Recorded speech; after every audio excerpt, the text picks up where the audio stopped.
अपने कस्टमर के साथ मीठे मीठे शब्दों में बात करता है। पर्सन के रूप में हो सकता है अपलाइन गलत हो जाए।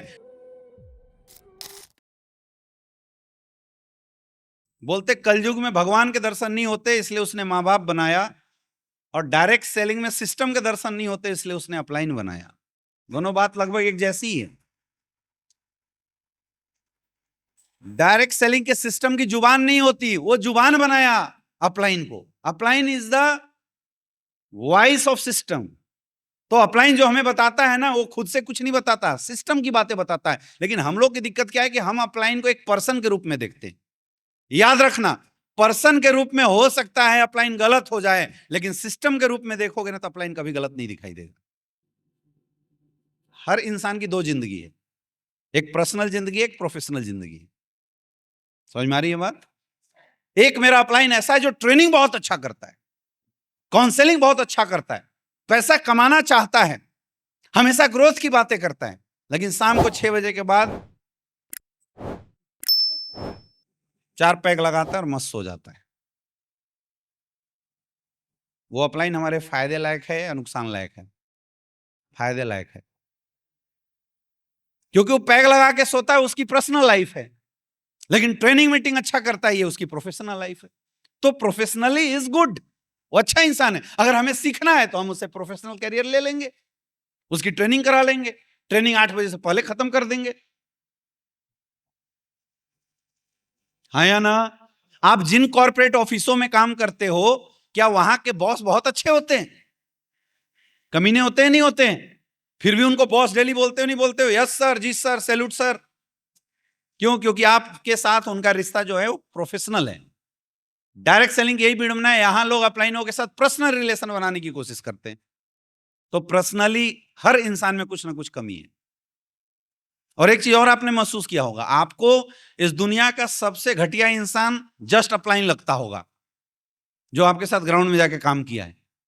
सबसे ज्यादा आपकी नाराजगी उसी से रहती है जो ग्राउंड में जाके आपको सपोर्ट किया है, जो जिसके साथ आपने ज्वाइन किया था। लगता है नहीं लगता है? सबसे ज्यादा कमी आपको उसी अपलाइन में नजर आता होगा। गलत बोल रहा हूं? अरे बोले हाँ। क्यों? क्योंकि आप पर्सनली उसको बहुत ज्यादा जान गए और आप खुद अनप्रोफेशनल लोग हो।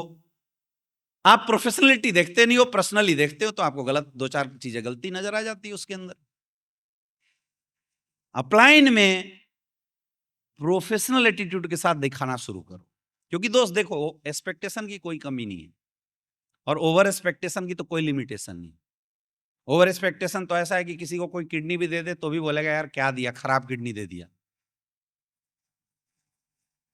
हाँ या ना? अपलाइन कितना भी कर दे फिर भी लोग अपलाइन पे दोषारोपण कर ही देते हैं। जान दे दे फिर भी अपलाइन को के ऊपर, किसके लिए? अपने लिए किया, हम पे काम करते उसको पैसे नहीं आते हैं क्या? क्यों? क्योंकि हम अपलाइन को पर्सनली देख रहे हैं। अपलाइन को हमेशा प्रोफेशनली देखना होता है, हमेशा प्रोफेशनली। अपलाइन को जब आप पर्सनल देखोगे ना, तो ना वो जुड़ाव प्रोफेशनल उसके साथ बना पाओगे और ना वो अपलाइन आपकी करियर बना पाएगा। लेकिन प्रोफेशनल देखोगे तो आप उससे सीखोगे, उसकी बातें फिर बुरी नहीं लगेगी, क्योंकि हम प्रोफेशनल अटैचमेंट अब बना रहे हैं उसके साथ। फिर उसको जो दिशा निर्देश देगा वो आप फॉलो करोगे, क्योंकि आप पर्सनल नहीं देख रहे हो ना। अब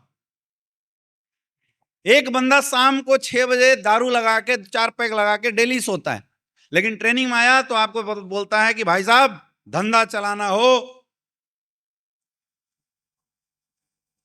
तो मदिरा पान, धन के लेन देन और निगेटिविटी से दूर रहो। ट्रेनिंग देता है। और हम क्या बोलते हैं? खुद भाई साहब 6 बजे तो टूल रहते हैं और मुझे सिखा रहे हैं, और हम भी उसकी बात को नहीं मानते हैं। लॉस हुआ या फायदा हुआ? हमारा फायदा किसमें है? कि जो बात उसने बताया था उसको माने। प्रोफेशनली देखेंगे तो उसकी बात मान लेंगे, बिकॉज वो एक अच्छा एडवाइस हमें कर रहा है। और अनप्रोफेशनली देखेंगे, पर्सनली देखेंगे तो हम नहीं मानेंगे, यार खुद तो सुधर जा फिर मुझे समझाना।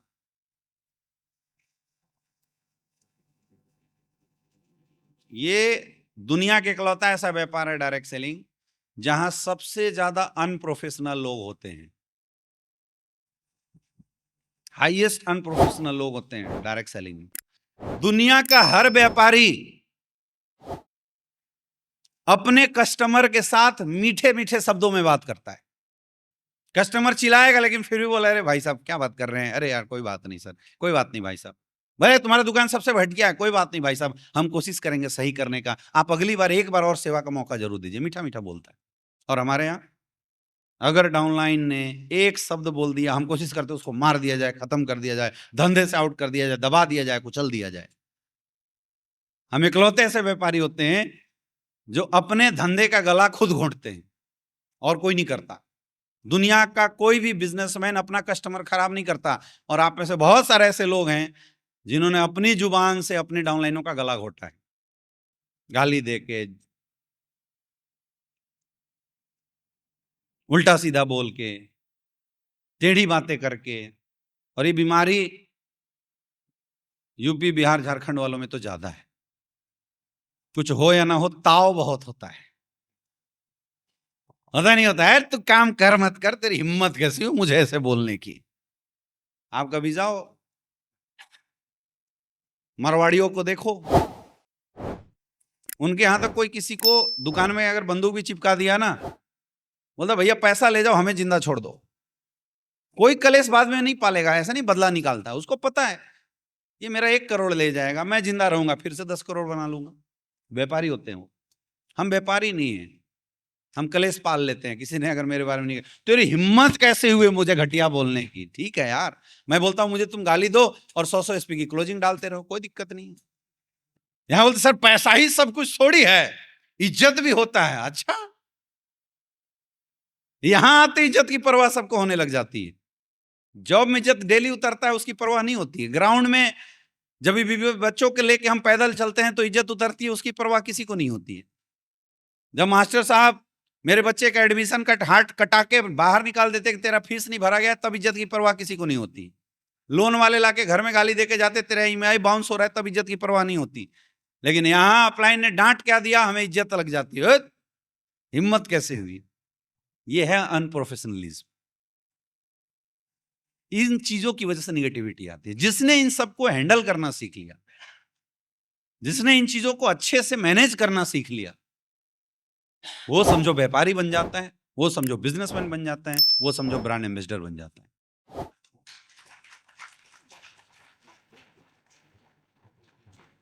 Be always positive. कैसा रहना है? हमेशा पॉजिटिव रहो और मोस्ट इंपोर्टेंट खुश रहो। कैसे रहने का? खुश रहने का। कई लोग तो मीटिंग में भी आते हैं और मुंह लटका के बैठे रहते हैं, जैसे लगता है पूरा सब कुछ छीन गया है। वैसी बीवी मत बनो जो बच्चों की वजह से रह रही है साथ में। समझ में आ रही है बात? Always positive. ठीक है। और क्या जरूरी है? Continuity of effort. पॉजिटिविटी के साथ काम भी लगातार करना पड़ेगा, रोज करना पड़ेगा, लगातार करना पड़ेगा। जो बेसिक वर्क है डेली करना पड़ेगा। मेरे दोस्त, आपकी रैंक कुछ भी हो गई, याद रखना जितना बड़ा रैंक उतना ज्यादा काम का लोड, उतना ज्यादा वर्किंग आवर आपको देने पड़ेंगे और उतना ज्यादा आपको ग्राउंड में रहना पड़ेगा। रिलैक्स मत हो जाओ। और एक गलत फहमी होती है डायरेक्ट सेलिंग में लोगों की कि ये बिजनेस रिटायरमेंट का बिजनेस है। रिटायरमेंट का बिजनेस नहीं होता भाई। व्यापारी कभी रिटायर नहीं होते, जीवन भर काम करने का बिजनेस है।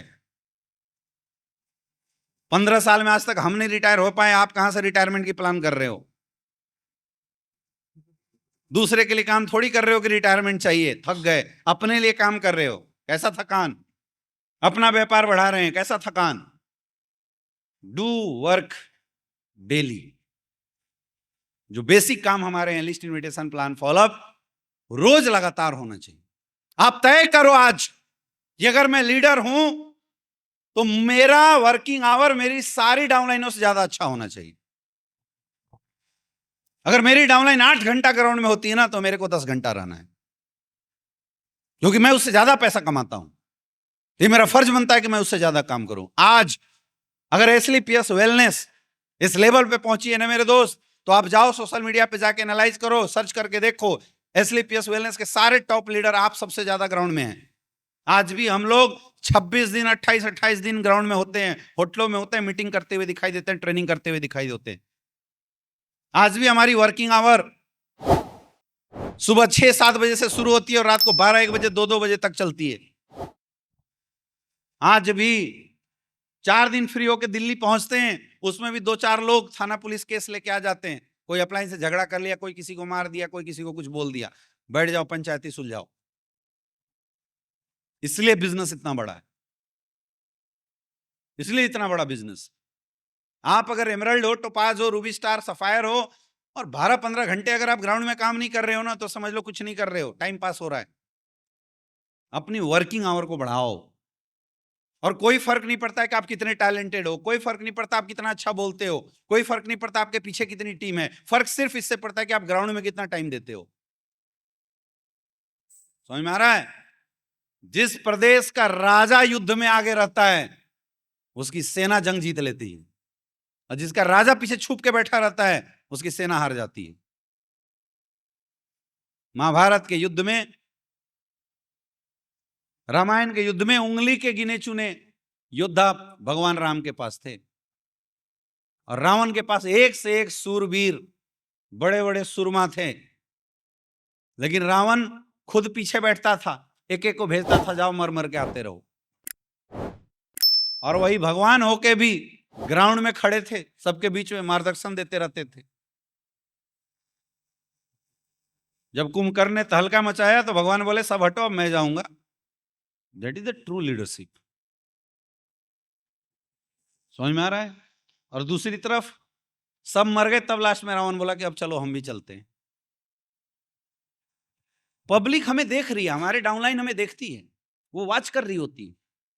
कई लोग झूठ बोल देते हैं अपनी डाउनलाइन, हाँ तुम लोग सब निकल गया क्या, ठीक है, फोन रख के खुद घर में। तुम्हें पता नहीं है नेटवर्कर शीशे के घरों में रहता है। Everybody is watching you. तुम्हारी डाउनलाइन तुमसे ज्यादा होशियार है। घर से निकलने से पहले तुम्हारे घर का चक्कर मारती है, देखती है भाई साहब घर में सो रहे हैं, फिर वो समझ जाती है कैरियर ऐसे ही बनता होगा, सोते रहो मजे लो, ऐसे काम नहीं चलेगा। हम लोग जब काम करते थे, जब हम लोग टोपाज, रूबी स्टार या एमरल्ड ओमरल्ड लेवल पे थे, 8 बजे घर से निकलते थे, फोन ऑन करके खाना पीना बना के खा के, और रात को 12 बजे 1 बजे 2 बजे सबसे लास्ट घर कोई वापस आता तो हम लोग थे।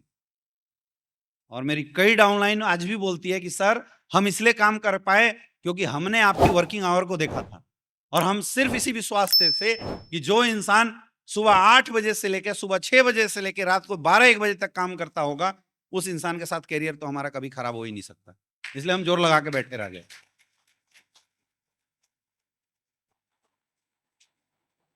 उसके लिए आप लोगों को मार्केट में काम करके दिखाना पड़ेगा, है या ना? टीम टूटती कब है? जब डाउनलाइनों को यह विश्वास खत्म हो जाता है कि आप उसकी कैरियर बना सकते हो। राजा मैदान छोड़ के भाग जाए तो सैनिक तो खुद ही तितिर बितिर हो जाएगी, भाग जाती है। लेकिन राजा डटा रहे तो सेना मर जाएगी लेकिन कभी जंग नहीं छोड़ेगी। आप खुद ही भाग जाते हो, फरार हो जाते हो आधे टाइम पे। यहां तो कितने ऐसे लीडर हैं जिनकी रिपोर्टिंग में जब लाइनों से लेता हूं तो बताते हैं गुरुजी निकलता 9 बजे है और 2 बजे तक घर वापस आ जाता है। 4 घंटा से आप क्या कर लोगे भाई साहब? कौन सा कैरियर बना लोगे? 4 घंटा में क्या होगा? 2 प्लान भी तो नहीं होगा। ऐसे मत करो, अपनी वर्किंग आवर को बढ़ाओ। और इसलिए नहीं कि मैं बोल रहा हूं, इसलिए क्योंकि आपकी जरूरत है। कितने लोग बोलते हैं सर आज के बाद कम से कम 7 से 8 घंटा तो काम जरूर करेंगे, नौकरी जैसा ही जरूर करेंगे। पक्का करोगे? करोगे? और डेली करना है, रोज करोगे, लगातार करोगे, तब ब्रांड एम्बेसडर बनोगे।